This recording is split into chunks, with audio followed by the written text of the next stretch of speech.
तुम देख रही हो कि इसमें पहले ही से सफ़ेद रंग की एक दवाई भरी हुई है। ये दवाई नहीं, जहर है।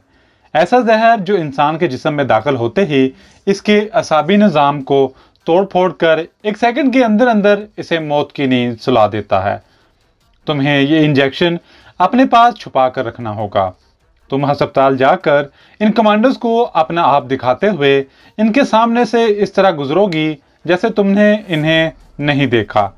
अगर फर्ज कर लिया कि इनमें से जो कोई भी वहां मौजूद होगा वो तुम्हें किसी वजह से नहीं देख सकेगा, तो तुम खुद इसके पास चली जाओगी और उन लोगों का एक बार फिर शुक्रिया अदा करोगी कि इन्होंने दहशतगर्दों से तुम्हारी जान बचाई। तुम इन पर अपनी बातों से ये असर डालने की कोशिश करोगी कि जैसे तुम्हें भारतीय दहशतगर्दों के कई एक ठिकानों का इल्म है जहां वो तुम्हें अपने साथ ले लेकर फिरते रहे हैं।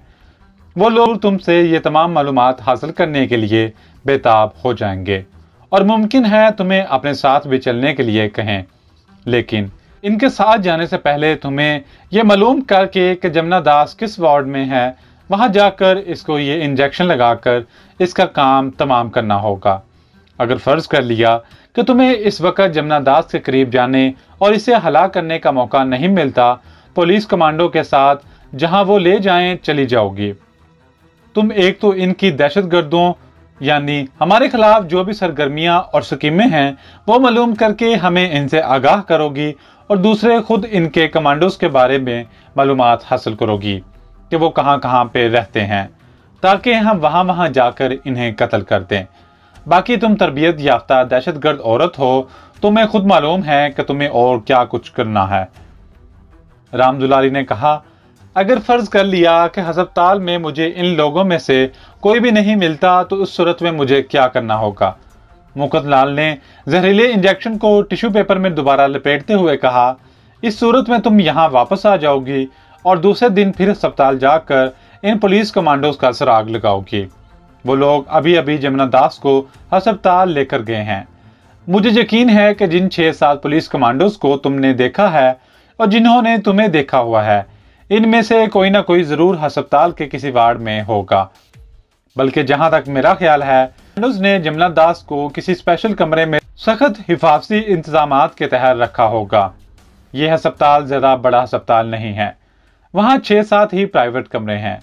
तुम्हें आसानी से पता चल जाएगा कि वो लोग कहां पर हैं और जमुना दास का कमरा कौन सा है। मैं तुम्हें बता देता हूं कि यह अस्पताल किस जगह पर है। इसके बाद मुकुंद लाल ने राम दुलारी को तंजीम के अस्पताल का सारा पता और मोहल्ले वकूफ बताया और कहा, यह एक नीम खैराती अस्पताल है। तुम वहां अपनी बीमार वालदा के लिए दवाई लेने के बहाने भी जा सकती हो। वो लोग तुम्हें वहां देखकर तुमसे जरूर पूछेंगे कि अभी सुबह को वो लोग तुम्हें तुम्हारे गांव के पास छोड़कर आए थे, तो अब तुम अस्पताल कैसे आ गई। तो तुम इन्हें कहना कि मेरी माँ मेरी जुदाई में सख्त बीमार पड़ गई थी। मैं जब घर पहुंची तो उसकी हालत खराब थी। मैं इसके लिए अस्पताल से दवाई लेने आई हूँ। यह भी कहना कि हम गरीब लोग हैं, किसी डॉक्टर को घर नहीं बुला सकते, वगैरह वगैरह। अगर तुम बेहतर अदाकारी कर सकती हो, मेरा ख्याल है कि जमुना दास अभी, जैसा कि तुमने बताया है कि शदीद जख्मी हालत में है, अभी पुलिस कमांडो ने इससे पूछकर शुरू नहीं की होगी। इसलिए हम बेखौफ खतर होकर इस खुफिया तहखाने में रह सकते हैं। हम इसी जगह तुम्हारा इंतजार करेंगे। इस दौरान अगर खतरे की कोई बात हुई तो तुम हमें जैसे भी हो सके फौरन इतला करोगी। ठीक है? ठीक है, राम दुलारी ने कहा। मुकुंद लाल ने जहरीले इंजेक्शन की सुई के ऊपर प्लास्टिक की छोटी सी टोपी चढ़ाकर इसे टिश्यू पेपर में लपेट दिया। इसके बाद इसे कपड़े के छोटे रुमाल में लपेटा और राम दुलारी को पकड़ाते हुए कहा, इसे अपने लिबास में किसी ऐसी जगह छुपा कर रख लो जहां आसानी से किसी के निगाह ना पड़ सके। राम दुलारी ने रुमाल में लपेटा हुआ सिरिंज लिया और इसे बड़े आराम से अपने गिरेबान के अंदर अंगिया में छुपा लिया। मुकुंद लाल ने कहा, अब तुम पीछे जाकर मुंह हाथ धो लो, कपड़े यही रहने देना। इन कपड़ों में पुलिस कमांडो तुम्हें जल्दी से पहचान लेंगे। नाश्ता वगैरह भी कर लेना। तुम्हें मालूम है कि सुबह के वक्त हम कहाँ और किस तरह नाश्ता करते हैं। हशमत बीबी, जो असल में भारतीय दहशतगर्दों की साथी राम दुलारी थी, उठकर तहखाने से बाहर निकली और खंडर के सहन में से ही गुजरकर पीछे एक छोटी सी कोठरी में घुस गई। जिसके ऊपर जंगली बेलें चढ़ी हुई थीं और कोठरी बाहर से बिल्कुल दिखाई नहीं देती थी। कोठरी में एक जालीदार छोटी अलमारी थी जिसके अंदर एक मीठी चटनी का डब्बा और एक आम के अचार का डब्बा पड़ा था। एक पतीली के अंदर रुमाल में लिपटी हुई 6-7 छोटी रोटियां थी। पास ही पानी से भरी हुई मट्टी की जज्जरी पड़ी थी। रामदुलारी ने इसमें से पानी एक प्याले में डालकर सबसे पहले मुंह हाथ धोया, बालों को उंगलियों से कंघी की, फिर वहीं बैठकर आम के अचार से रोटी खाई, पानी पिया और वापस मुकल लाल के पास तहखाने में आ गई। कहने लगी, मैं जा रही हूं। मुकल लाल ने बटुए में से 60-70 के करीब पाकिस्तानी करेंसी के नोट निकाल कर दिए और कहा, इसे भी संभाल कर रख लो। मैंने तुम्हें ज्यादा पैसे इसलिए नहीं दिए कि पुलिस कमांडो को शक पड़ सकता है कि एक गरीब उस्तानी हो, तुम्हारे पास इतनी रकम कहां से आ गई। आप जाओ, भगवान तुम्हारी मदद करे। रामदुलारी ने हाथ जोड़कर मुकल लाल और रामू को प्रणाम किया और तहखाने का जीना चढ़ने लगी। तहखाने से निकलकर वो खंडर के सहन में आ गई। सहन इसी तरह उजाड़ पड़ा था। वो इस रास्ते से बाहर ना निकली जिससे खंडर में दाखिल हुई थी, बल्कि एक दूसरे खुफिया रास्ते से बाहर निकल गई। इस तरफ भी एक उजाड़ मैदान था। वो मैदान के किनारे किनारे उगी हुई झाड़ियों के साथ साथ चलती इस कच्चे रास्ते पर आ गई जो टहली के दरख्तों के जखीरे के पहलू से होकर आगे सड़क पर निकल जाता था। सड़क पर ट्रैफिक चल रही थी। यहां से रामदुलारी ने एक रिक्शा लिया और कमांडो तंजीम के नीम खैराती अस्पताल पहुंच गई। रामदुलारी को नई दिल्ली में खुफिया एजेंसी राह की तरफ से जो काम वो कर रही थी, इसकी बड़ी जबरदस्त ट्रेनिंग मिली हुई थी। इसे मालूम था कि ऐसे मौका पर इसे क्या करना है और क्या नहीं करना। इसने मां की बीमारी के बहाने अस्पताल आने की जगह और एक स्कीम जहन में सोच ली थी। अस्पताल में एक बड़ी कोठी की तराखा था जिसके बाहर सहन में 1-2 स्कूटर और 1-2 गाड़ियां खड़ी थी। वो अस्पताल में दाखिल हो गई और चेहरे पर परेशानी के आसार तारी करके अस्पताल की राहदारी में से गुजरने लगी। वो एक वार्ड के बाहर से भी गुजरी। अस्पताल के कुल 3 वार्ड थे। इसने तीनों वार्ड फिर कर देख लिए। इसे पुलिस कमांडो के वो आदमी जिन्होंने खुफिया ठिकाने पर सुबह के वक्त छापा मारकर इसके साथियों को हलाक किया था और इसे वहां से निकाला था, यानी शेर खान और गुल खान और दूसरे कमांडो कहीं नजर न आए। इन सब की शक्लें रामदुलारी को अच्छी तरह से याद थे। एक दूसरी राहदारी में आ गई। वहां खामोशी थी। एक जगह इसे पुलिस का एक सिपाही कमरे के दरवाजे के बाहर स्टूल पर बैठा नजर आया। रामदुलारी फौरन समझ गई कि जमुना दास इसी कमरे में जेर इलाज है, वरना इस कमरे के बाहर पुलिस का पहरा बिठाने की जरूरत नहीं थी। वहां और कोई नहीं था। रामदुलारी मुंह लटकाए पुलिस कांस्टेबल के पास आकर रुक गई। इसने पूछा, भाई मोहम्मद बशीर नाम का एक कंपाउंडर है, वो किस वार्ड में मिलेगा? कांस्टेबल ने कहा, बीबी अस्पताल के किसी आदमी से पूछो, मुझे मालूम नहीं है। रामदुलारी जानबूझकर वहां खड़ी रही। कहने लगी, मोहम्मद बशीर मेरे फुफ्फड़ का भांजा है, वो इसी अस्पताल में कंपाउंडर है। सारा अस्पताल छान मारा है, खुदा जाने कहां चला गया है। कांस्टेबल ने इधर उधर देखकर कहा, बीबी वहां अस्पताल का दफ्तर है, वहां जाकर मालूम करो। इतने में सामने से सिविलियन कपड़ों वाले 2 आदमी आते नजर आ गए। अगरचा रामदुलारी ने शेर खान और गुल खान को कमांडो की यूनिफॉर्म में देखा हुआ था, मगर इसने सिविलियन कपड़ों में भी इन्हें पहचान लिया। शेर खान और गुल खान जब करीब आए तो इन्हें देखकर कांस्टेबल उठकर खड़ा हो गया। शेर खान और गुल खान ने भी रामदुलारी को देखते ही पहचान लिया। हाशमत बीबी, तुम यहाँ क्या कर रही हो? सुबह तो हमने तुम्हें तुम्हारे गांव छोड़ा था। रामदुलारी ने चेहरे पर परेशानी तारी करते हुए शेर खान और गुल खान को अस्सलाम वालेकुम कहा, फिर बोली, भाईजान जी क्या बताऊं हमारे साथ क्या हुआ है। आपने तो खुदा खौफी करके मुझे इन काफिर कुत्तों से बचा लिया था, लेकिन जब मैं घर पहुंची तो मकान पर ताला लगा हुआ था। एक हमसाई ने मुझे बताया कि मेरे गुम हो जाने के बाद मेरे बूढ़े माँ बाप की कमर टूट गई। गम से इनका बुरा हाल हो गया। घर में और कोई नहीं था। इन गरीबों की कौन सुनता। गांव वाले बातें बनाने लगे थे कि लड़की किसी के साथ भाग गई है। तंग आकर मेरे माँ बाप मकान को ताला लगाकर कहीं चले गए। शेर खान ने कहा, बीबी तुमने मालूम नहीं किया कि वो कहाँ गए हैं। हो सकता है तुम्हारे किसी रिश्तेदार के घर चले गए हों। रामदुलारी ने कहा, नहीं जी, यहाँ हमारा कोई रिश्तेदार नहीं है, आगे पीछे कोई नहीं है। मैं ही माँ बाप की इकलौती औलाद थी। अल्लाह जाने मेरे बूढ़े माँ बाप कहाँ मारे मारे फिरते होंगे। तुम यहाँ अस्पताल में क्या कर रही हो? गुल खान ने पूछा। रामदुलारी ने रोनी सूरत बनाते हुए कहा, माँ जी ने एक बार बताया था कि इस अस्पताल में हमारा एक दूर का रिश्तेदार कंपाउंडर लगा हुआ है। बस सुबह से इसी की तलाश में मारी मारी फिर रही हूँ। वो मिला नहीं?